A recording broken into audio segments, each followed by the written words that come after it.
আবরার ফাহাদের যে হত্যাকাণ্ড যে বিচারের যে প্রক্রিয়া, সেই প্রক্রিয়াকে দ্রুত সময়ের মধ্যে বাস্তবায়নের জন্য ইতিমধ্যে আমরা এই বিষয়টি ক্যাবিনেটেও উঠেছে, আমরা কথা বলেছি এবং আমাদের আইন উপদেষ্টা তিনি আমাদের প্রধান বিচারপতি সহ আমাদের বিচারালয়ের সাথে কথা বলবেন যাতে করে এই বিচার প্রক্রিয়া দ্রুত সম্পন্ন করা যায় এবং আমরা দ্রুত সময়ের মধ্যে যারা আবরার ফাহাদের হত্যাকাণ্ডের সাথে জড়িত ছিল তাদের শাস্তি নিশ্চিত করতে পারি। বিষয়টা আইন মন্ত্রণালয় দেখছে এবং আইন মন্ত্রণালয়ে যথাযোগ্য যারা কর্তৃপক্ষ আছেন বিচারের ক্ষেত্রে, রায়ের ক্ষেত্রে, তাদের সাথে কথা বলবেন এবং এটা এক্সপার্টাইট করার জন্য কাজ করবেন। কুষ্টিয়াতে আমরা এই স্টেডিয়ামটা আজকে উদ্বোধন করলাম। আমার প্রত্যাশা থাকবে যে কুষ্টিয়াবাসী এটা যথাযোগ্য ব্যবহার নিশ্চিত করবে এবং খেলাধুলার সাথে জড়িত যারা আছে, জেলা ক্রীড়া সংস্থা, জেলা প্রশাসন সহ সবাই খেলাধুলাকে প্রমোট করবে, প্রণোদনা দিবে যাতে করে অংশগ্রহণমূলক এবং যথেষ্ট অংশগ্রহণের মাধ্যমে এখানকার খেলাধুলার উন্নতি ঘটায় এবং এখান থেকে আমরা জাতীয় পর্যায়ে অংশগ্রহণ করার মতো খেলোয়াড় পাই। দেখুন এটা একটা ট্রানজিশন পিরিয়ড। পৃথিবীতে কোনো দেশেই বিপ্লবোত্তর পরিস্থিতি খুব যে ভালো থাকে তা নয়। সেক্ষেত্রে বিগত 6 মাস আগে যদি আপনি দেখেন, অগাস্টের পর সেপ্টেম্বরে যদি দেখেন, তখনকার যে পরিস্থিতি ছিল তার থেকে এখনকার পরিস্থিতি সিগনিফিকেন্টলি উন্নতি করেছে। তখন তো সিচুয়েশন এরকম ছিল যে রাস্তায় নামলেই 20টা 30টা আলাদা কর্মসূচি থাকতো, আন্দোলন থাকতো। সেটা সরকার নিয়ন্ত্রণে এনেছে এবং এখনও যারা বিভিন্ন আন্দোলন করছে তাদের সাথে সরকার নানা পর্যায়ে যোগাযোগ রাখছে এবং সমাধান করার চেষ্টা করে যাচ্ছে।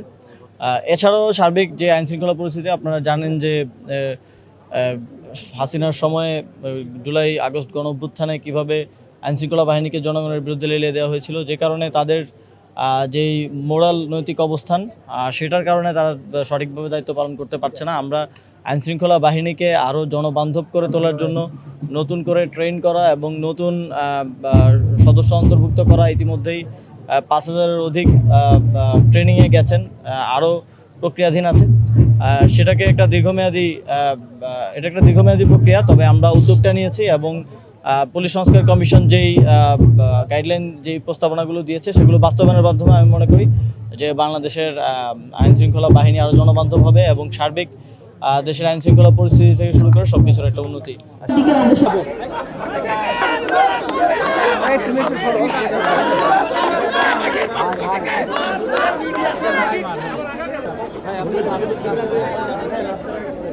আমরা করবো না তো কারা করবি? মোবাইল ছাড়াও, এখান থেকে মোবাইল ছাড়াও। কালেক্টরেট জামে মসজিদ, কুষ্টিয়া।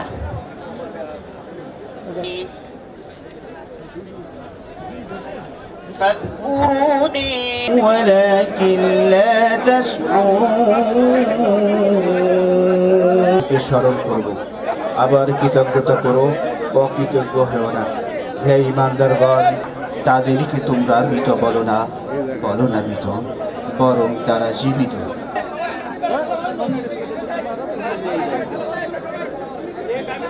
সগুণ রঘুনাথং নিতং তং সজীবম সাদ্বৈত সবধূতং পরিজন সহিতং ধর্মন্নং ধর্মমিতি জন মন্নতেন তমস্যাবৃতাং জুলং সঙ্গেনং ফলাকাঙ্ক্ষী ধীতি সা পার্থরাজ। আবরার ফাহাদের শাহাদাতের পর সেদিন সকালে যখন আমাদের কাছে খবরটা পৌঁছায়, সন্ত্রাসীরা তাকে রুম থেকে ডেকে নিয়ে হত্যা করা হয়, এটা আপনারা সবাই জানেন।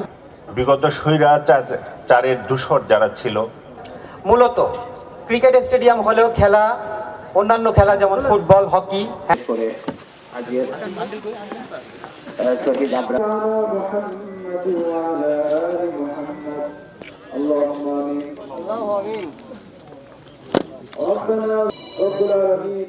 বিশেষ করে শহীদ আবরার ফাহাদ তার কবরটা